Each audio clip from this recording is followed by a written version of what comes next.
বিএনপির চেয়ারপারসন খালেদা জিয়া নেতাকর্মীদের উদ্দেশ্যে বলেছেন, এমন কোনো কাজ করবেন না যাতে করে আপনাদের এতদিনের সংগ্রাম আত্মত্যাগ বিফলে যায়।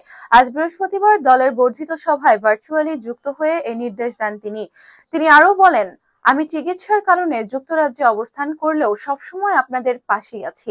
ন্যূনতম সংস্কার দ্রুত সম্পন্ন করে গণতান্ত্রিক ব্যবস্থায় ফিরে যেতে গ্রহণযোগ্য নির্বাচন অনুষ্ঠানের জন্য অন্তর্বর্তীকালীন সরকারের কাছে দাবি জানিয়েছে বিএনপির চেয়ারপারসন বেগম খালেদা জিয়া।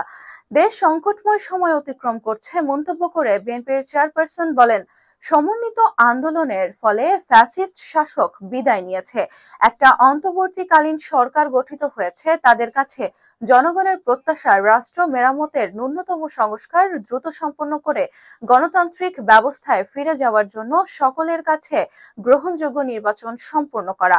বিএনপির প্রধান বলেন, দীর্ঘ ফ্যাসিবাদ বিরোধী সংগ্রামে যারা শহীদ হয়েছেন, সম্প্রতি জুলাই আগস্টে ফ্যাসিবাদের ভয়াবহ দমন নীতির কারণে গণহত্যায় যারা শহীদ হয়েছেন তাদের প্রতি শ্রদ্ধা জানাচ্ছি, যারা আহত হয়েছেন তাদের প্রতি জানাচ্ছি আন্তরিক সমবেদনা।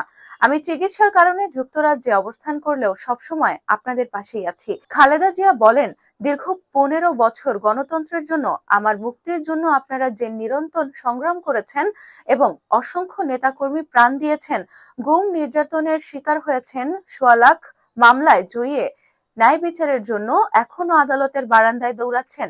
আপনাদের গণতন্ত্রের জন্য এই ত্যাগ শুধু দল নয়, এই জাতি চিরকাল স্মরণ রাখবে।